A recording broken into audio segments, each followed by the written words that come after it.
September 26, 1983. A little after midnight at Serpukhov 15, the Soviet Union's secret early warning command post south of Moscow.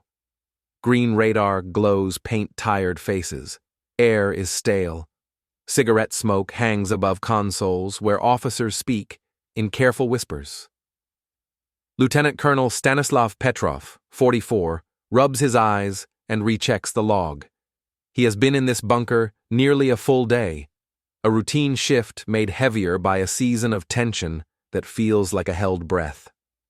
Outside these walls, the Cold War is running a fever.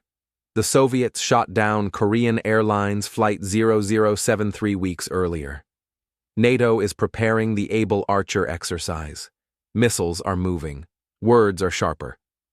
The Politburo is convinced that a Western first strike is now conceivable. The early warning satellites, OCO, are the eyes that must never blink. Petrov's task is simple to write and impossible to live. Decide if the screens are telling the truth. Then pass judgment up a chain that can end the world in minutes. 12:14 a.m. A chime breaks the low mechanical hum. A red word flashes on Petrov's main display. Launch. Computer confidence. High. The automated voice is calm, indifferent. One American intercontinental ballistic missile has been detected lifting from its silo. The room freezes. Heads turn in the same slow motion. Hands hover above telephones. Protocol wants velocity. Report, verify, retaliate before the window closes. Petrov's heart spikes, then steadies. One missile. He forces himself to breathe. The alert escalates.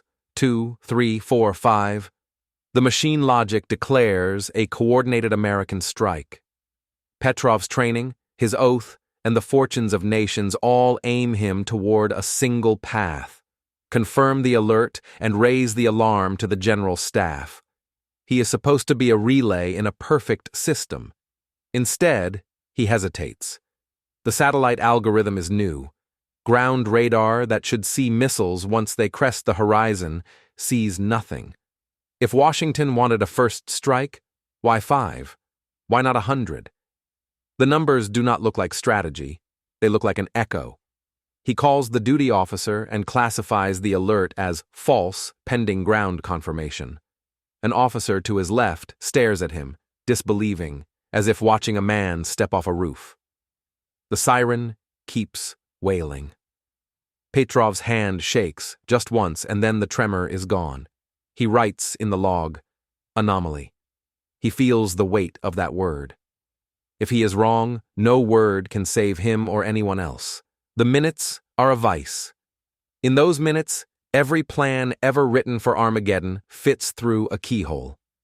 If the United States truly launched, impact would follow soon. If the Soviet Union believes it and responds, counter-force plans trigger, bombers scramble, submarines open their orders, thousands of warheads fly, cities vanish. The future shrinks to a fireball and a winter. Petrov watches the timer run out. Nothing hits. The red lights fade.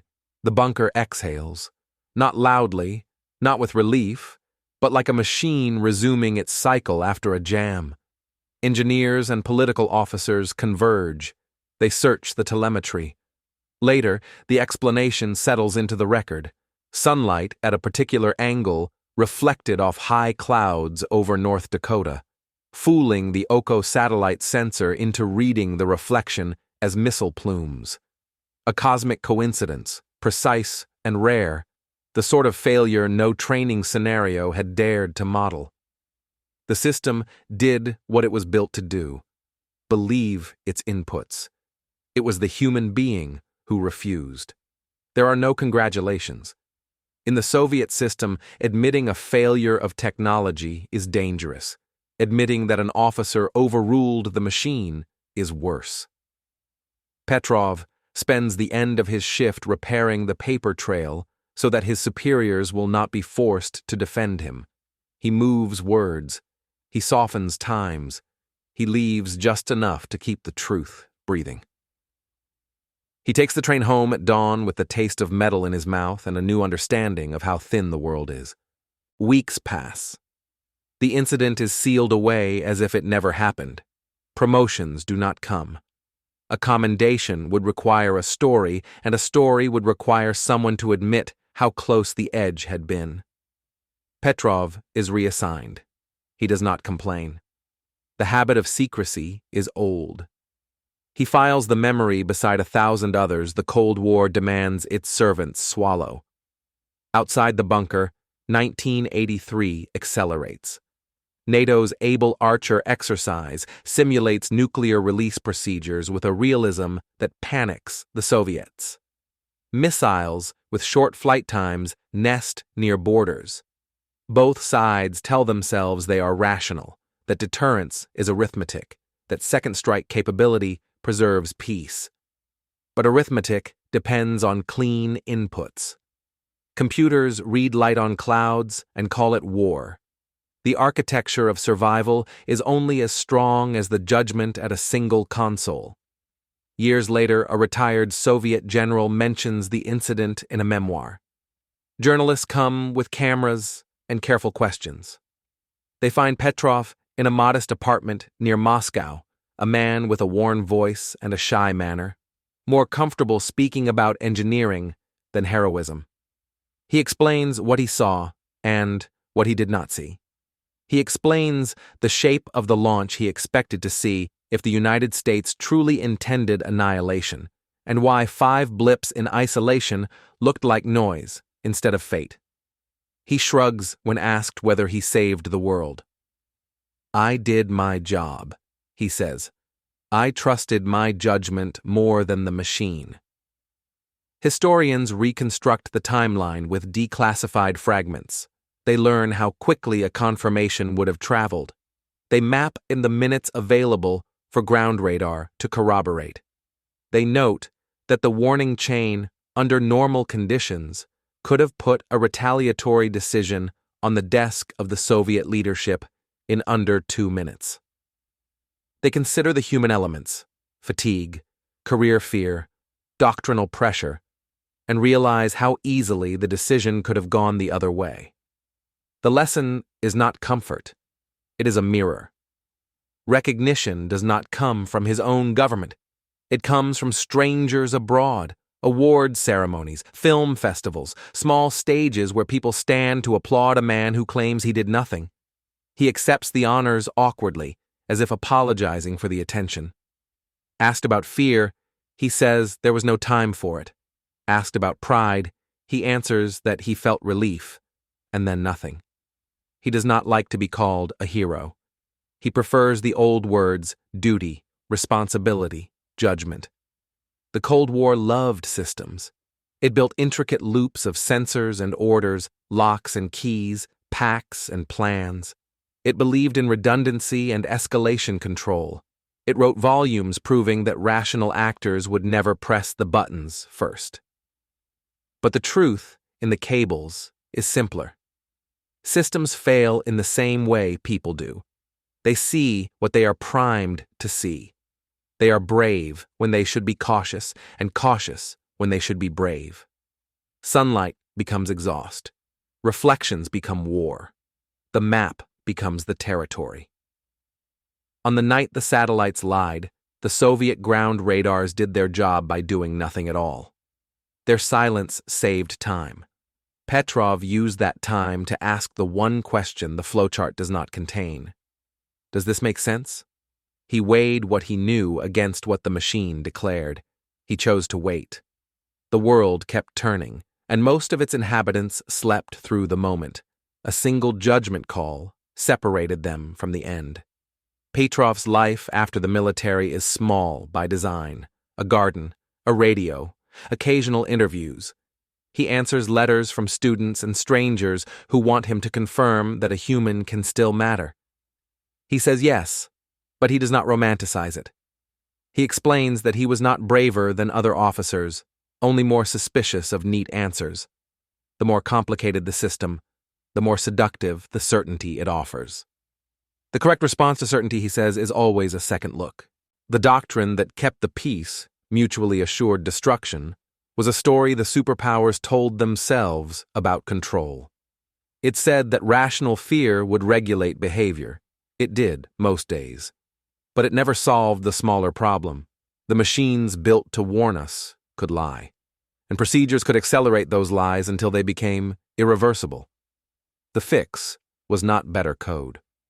The fix, when it came, was a person who looked at the screen and asked for one more piece of evidence. There is a way to measure what did not happen. Strategic studies try with tables and acronyms, projected warheads, megatons, blast overpressures, casualties by minute. The math is cold and precise and useless to memory. The better measure is smaller. The ordinary day that followed. Sunlight on sidewalks, trains that arrived, radios that played songs, lives that continued because a stranger refused to outsource judgment to a glow on a glass panel. Petrov never met the American officers who would have faced their own screens, their own orders, their own 10 minutes of dread.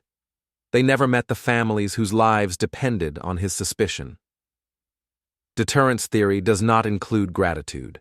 It includes force, diagrams, and edge cases. Yet gratitude is the missing variable in every proof. Gratitude for imperfect humans who, when the logic of annihilation asked for obedience, gave it doubt instead. In 2017, Petrov dies quietly. News of his death arrives weeks late and travels slowly, like a final echo from a buried room. Obituaries call him the man who saved the world, and for once, the headline is not exaggeration. It is a description of scale. Somewhere in an archive, the logbook from that night still exists. It records times and codes, not emotions. It does not record the moment a hand, trained to obey, declined to finish a gesture that would have ended cities. It does not record the exact weight of a pause. The archives record the episode as an anomaly, false alarm, no launch. But the archives speak a language too careful to carry the truth. The truth is that the world's survival once depended on a man with the authority to end it, and the humility to wait. The distance between those two facts is the width of a desk in a concrete bunker. It is not a comfortable thought. It is the most honest one the nuclear age has produced. Outside, the Cold War continues in its careful fury. New sensors rise, more precise, more certain. New procedures promise fewer errors.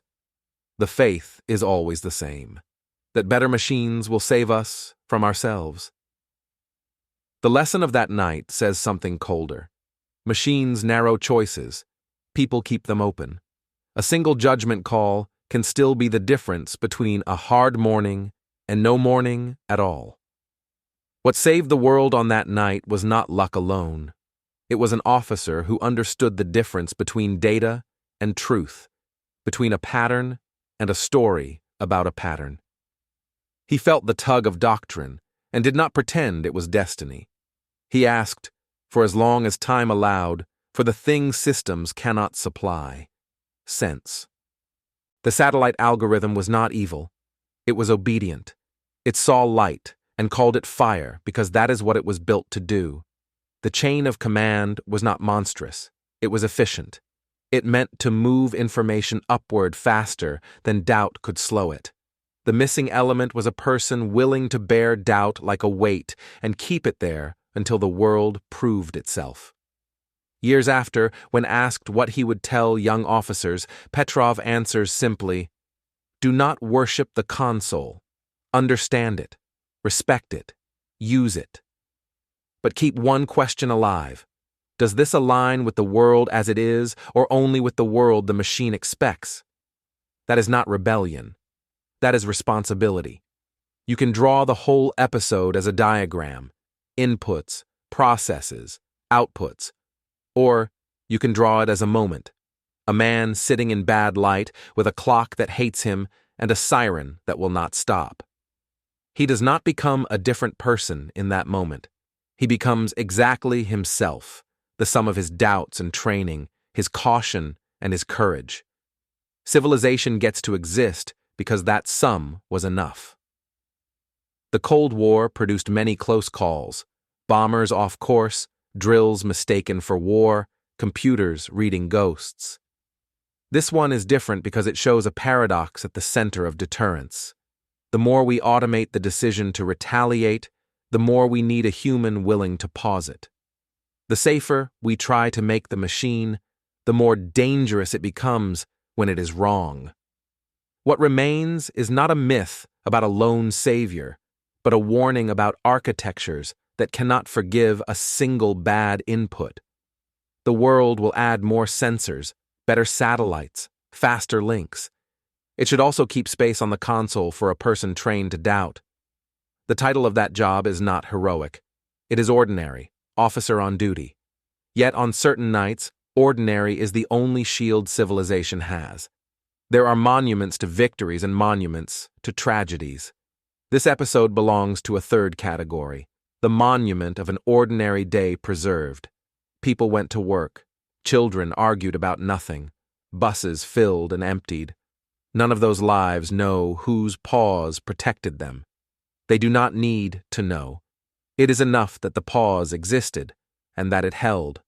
So the file closes with a sentence the machine could never write. The system was certain. The man was right. And because he was right, the rest of us were allowed to be wrong, to quarrel and grow old, to waste time and learn slowly, to keep inventing tools that sometimes fail and stories that sometimes save us. That is the quiet victory of a night when nothing happened, except everything.